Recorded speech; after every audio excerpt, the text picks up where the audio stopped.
Apa sih itu branding? Terlebih sekarang banyak banget orang pakai jargon personal branding. Apakah beneran ini kunci sukses di era internet sekarang? Dimana lu harus bisa branding diri lu sekeren mungkin untuk akhirnya lu bisa jualan produknya lu sendiri. Pasti kalian juga mempunyai rasa skeptis yang sama kan pas kalian mendengar kata ini. Kenapa orang-orang sekarang tuh apa-apa personal branding, apa-apa self-proclaim, apa-apa flexing? Nah, oleh karena itu, gue memberanikan diri gue untuk ketemu pakar branding di Indonesia yang sudah praktisi lebih dari 50 tahun. Seriusan guys, 50 tahun. Saya melalui perjalanan ini 50 tahun. Jadi kalau kamu mau seperti saya, kamu harus lihat 50 tahun dulu. Dan mayoritas dari kalian yang nonton video ini bahkan belum lahir. Beliau udah jadi praktisi branding. Dan banyak banget brand yang lahir dari ilmunya beliau. Dari Kopiko sampai Doi pun juga direportase membuat kampanye kepresidenan.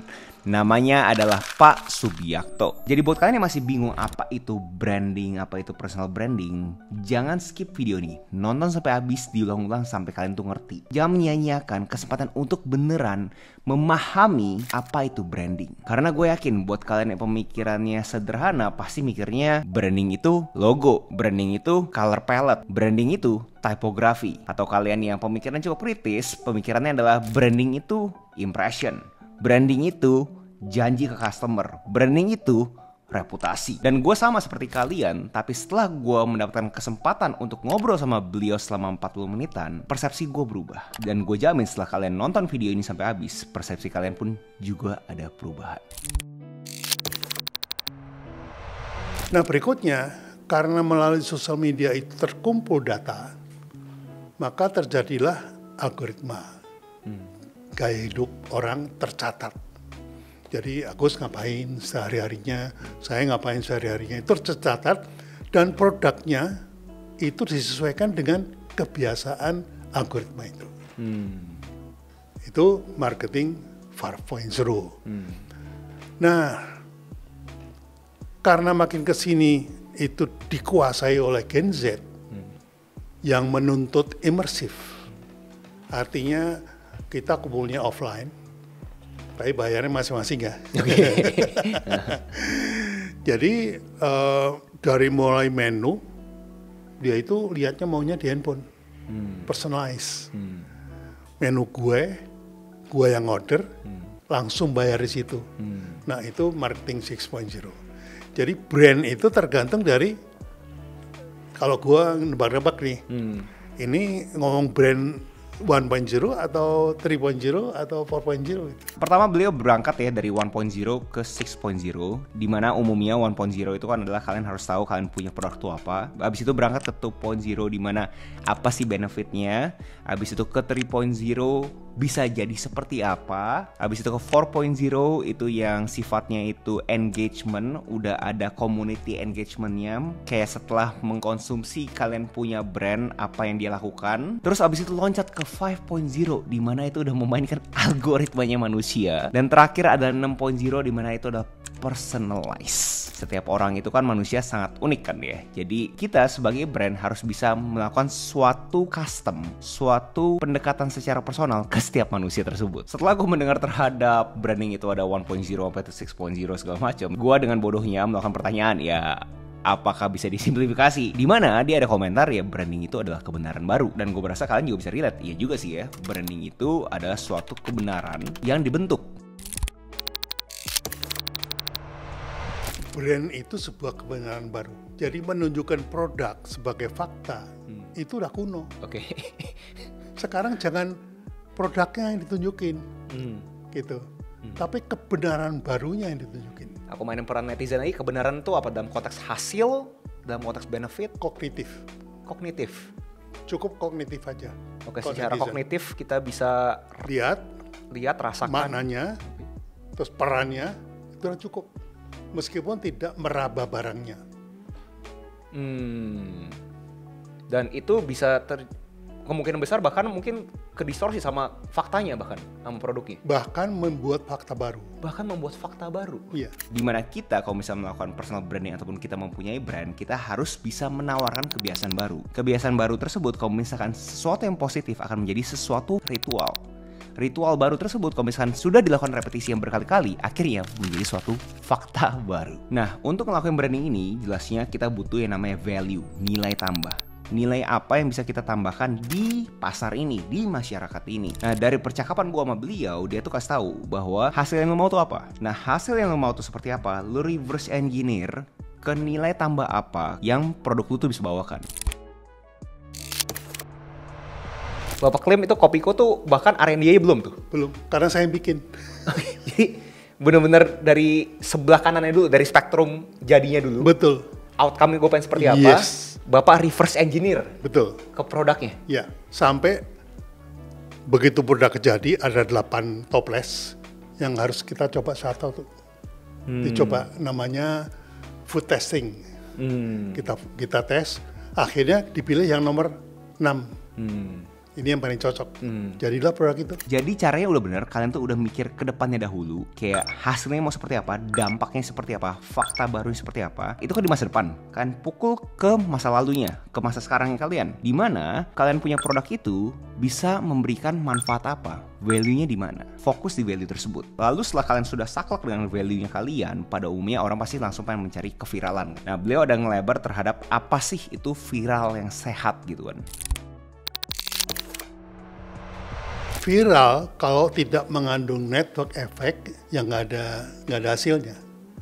Jadi yang dituju orang itu melalui viral agar supaya terjadi network effect. Nah, tujuannya jangan ke viralnya, ke network effect-nya.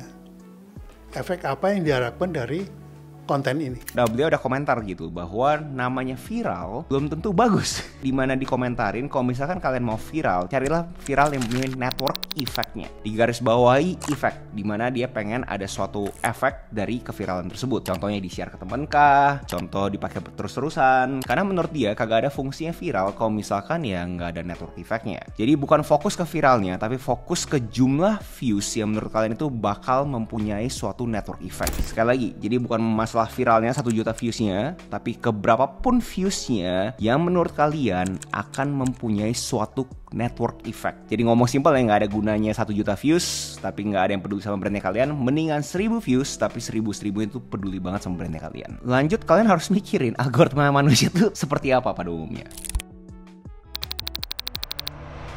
Algoritma manusia itu apa sih? Takut kehilangan, was-was. Kalau kejadian marah. Gitu. Itu kan algoritma kita ya. Terus surprise, terus kasmaran. Jadi itu yang dimainkan. Jadi oke, kita mulai dengan algoritma was-was misalnya. Tapi jawabannya surprise. Interesting. Ya kan? Oke.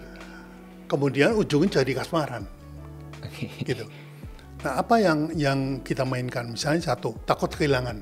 Orang takut kehilangan kesempatan. Tapi kalau kesempatan ditunda sehari, menjadi surprise. Kalau dikasih peluang sehari lagi, menjadi kasmaran. Nah, itu yang kita mainkan di situ, kalau untuk kontennya. Jadi di dalam, karena konten itu kan sebuah cerita. Ya. Cerita yang punya syarat, ceritanya harus storytelling. Bukan telling story. Bedanya apa tuh, Pak? Bedanya, kalau telling story itu tidak berkesan apa-apa buat konsumennya. Tapi kalau storytelling meninggalkan kesan. Dan kesannya itu adalah paradoks. Gitu. Beli atau nggak beli? Beli sekarang atau beli nanti? Dimana beliau bilang yang paling generik adalah ya orang tuh takut kan kehilangan kan. Dicontohkan kalau misalkan manusia itu takut kehilangan kesempatan. Nah, dia pasti kan sedih kan. Kalau misalkan kesempatan itu nggak hilang, pasti jadi surprise. Dan kalau misalkan dikasih 1 kali lagi kesempatan, pasti bakal jadi kasmaran.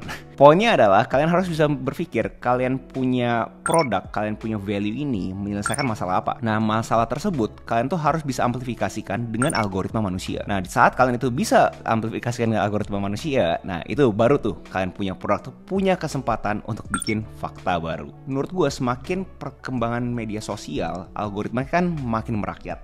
Seperti yang gue pernah bahas di video gue terhadap YouTube. Menurut gue YouTube ini sekarang lagi mudah banget gitu, algoritmanya sangat merakyat. Tapi dengan algoritma yang merakyat ini banyak gak suka juga kan, karena gampang banget orang yang bukan siapa-siapa untuk akhirnya itu bisa jadi siapa-siapa di dunia maya ini. Jadi kompetisinya makin banyak gitu. Tapi menurut beliau namanya kompetisi itu justru sehat. Coca-Cola ketika sendiri cuma laku 100. Tapi ketika sebelahnya ada Pepsi, dia lakunya 200. Karena perbandingan algoritma manusia berbeda. Kalau yang pertama sendiri, gue beli apa enggak ya? Tapi begitu ada Pepsi, jadi pilihannya dua.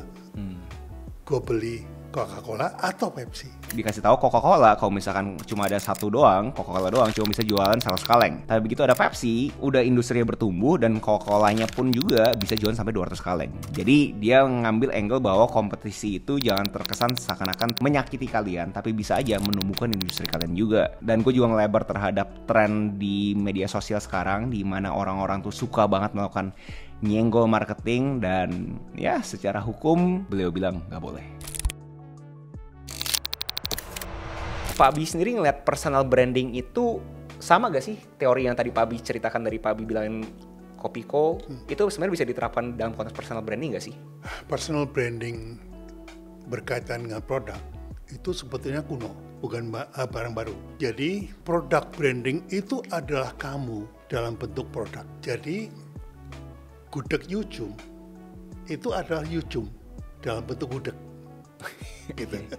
Oke. Itu kuno banget. Oke. Ya. Ayam Suharti gitu ya. Ayam Suharti. Itu adalah Suharti dalam bentuk ayam.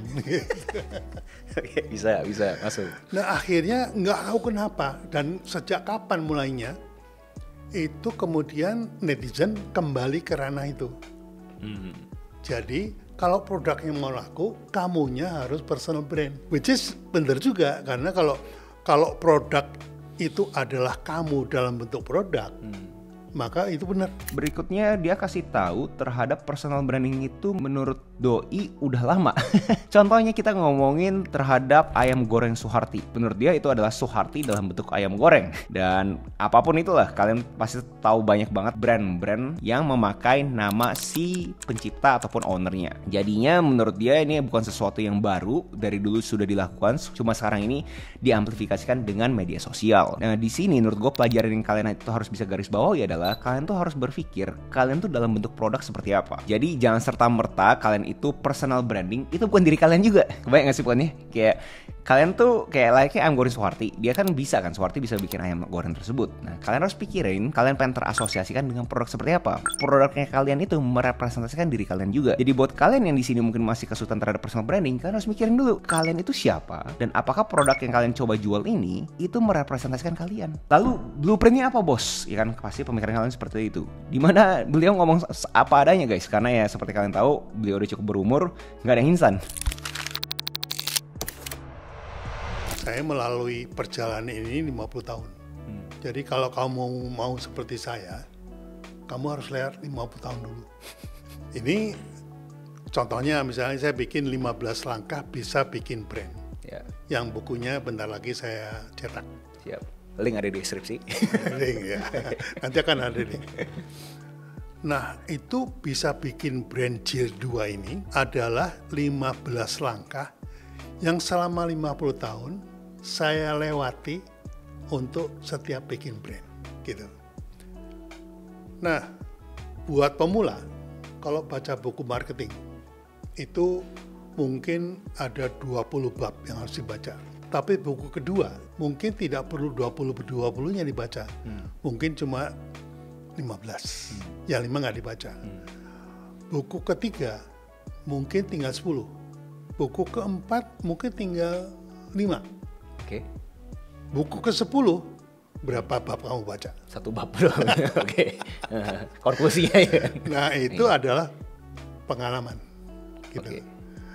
Jadi, kalau pemula ya harus baca 20 bab. Jadi kalau saya bilang saya bikin 15 langkah itu buat pemula.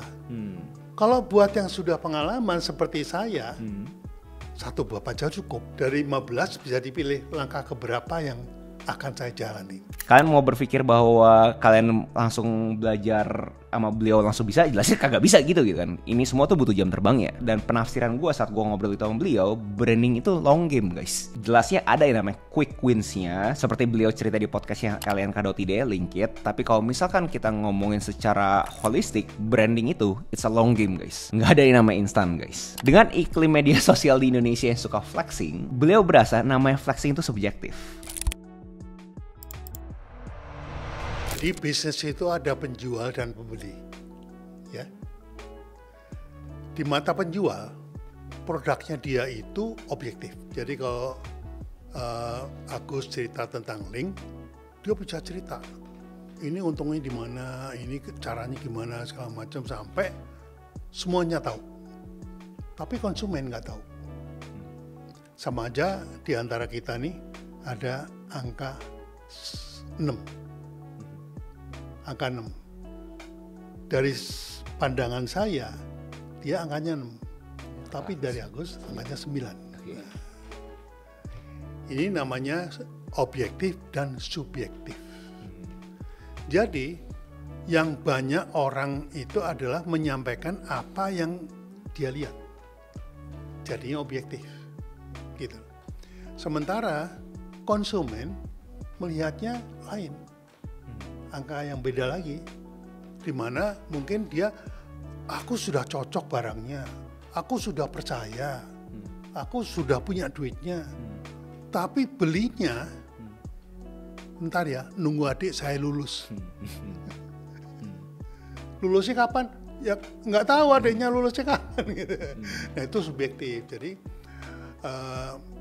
artinya kalau ada orang yang flexing, itu orang yang ngelihatnya bisa flexing atau ngelihatnya bukan flexing, itu subjektif. Dimana dicontohkan ada konten kreator yang flexing rumahnya mewah, mempunyai mobil-mobil mewah juga. Buat orang yang nggak bisa beli, ya pastinya itu dipikir flexing. Tapi buat orang yang mempunyai barang-barang seperti itu juga, pasti dia berasa ya biasa aja, normal gitu. Jadi kenapa dia berasa kata-kata flexing ini sangat subjektif. Dan menyambung dari flexing itu subjektif, dia itu ada suatu quotes yang menurut gue menarik, dimana branding itu ya intersubjektif. Brand adalah pandangan intersubjektif yang memadukan pandangan objektifnya si penjual dengan subjektifnya pembeli.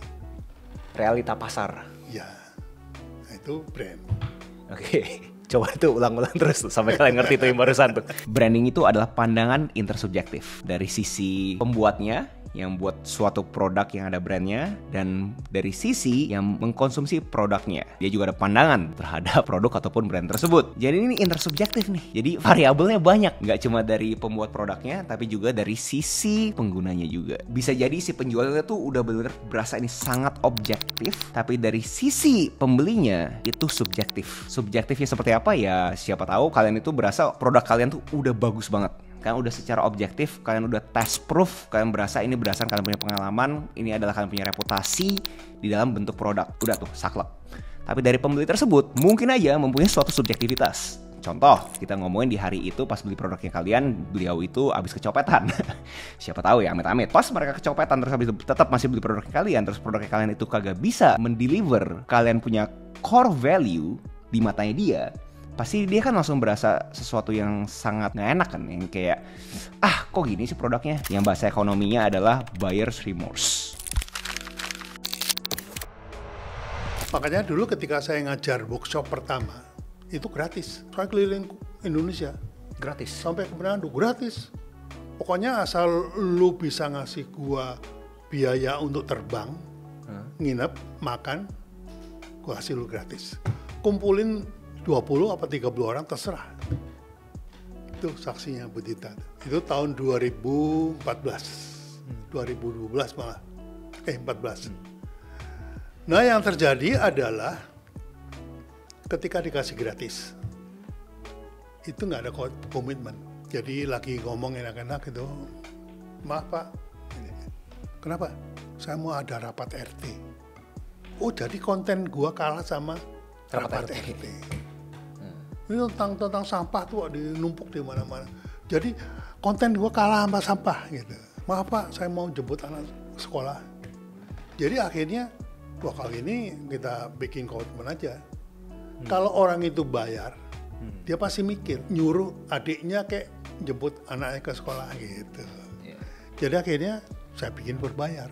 Bonus dia ada ngelebar terhadap kenapa dia ngelakuin ini semua. Menurut gue beliau nggak punya kepentingan untuk masih ada di industri ini, terlebih di produk digital, karena banyak banget kan ya sentimen negatifnya terhadap produk digital. Tapi yang menurut gue insightful buat kalian juga coba dengerin, poin besarnya dia ngelakuin ini semua ada keprihatinan gitu. Dan kalau misalnya keprihatinan kenapa nggak dibuat gratis, pasti pemikiran kalian seperti itu kan. Nah tapi beliau ada cerita kalau misalnya dibuat gratis nggak ketemu tuh dia punya informasi di mata orang, akhirnya jadi cuma sekedar informasi belaka yang gratis gitu. Tapi begitu dibayar, dia lihat dampaknya baru ada. Nah ini menurut gue menarik nih, bahwa buat kalian yang di sini berpikir bahwa oh informasi harus gratis segala macam gitu. Yes, benar ada beberapa informasi yang harus gratis, gue setuju gitu.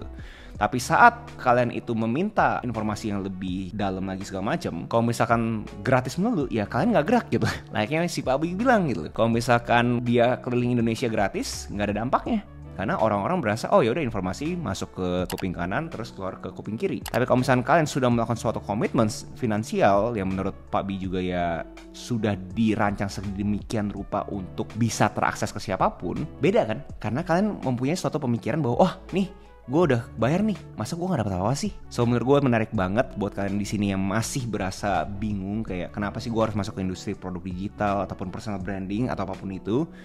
Berangkat dari sana guys. Karena banyak banget orang-orang tuh butuh edukasi dari pengalamannya kalian. So jadi itu adalah beberapa insights yang gue dapat dari Pak Bi, Pak Subiakto. Kalian bisa cek link di deskripsi untuk kalian yang pengen tahu lebih detail lagi apa itu bisa bikin brand. Beliau ada ebook, ada audiobook. Tinggal kalian cek aja link di deskripsi. Gue harap kalian sekarang udah ngerti apa itu personal branding. Menurut kalian dari paparan yang gue sampaikan di sini, kalau misalkan kalian masih pengen tahu lebih detailnya lagi, pengen nggak dirangkum seperti ini, pengen tahu raw conversationnya seperti apa, kalian bisa cek aja langsung ke podcast.lnk.id. Kalian cek di sana. And yeah, next video saya apa yang menurut kalian menarik untuk gue bawakan, dan komen aja di bawah. Jangan lupa like, comment, subscribe, nyalain notifnya, share teman kalian, and I'll see you next video. Salam kreatif.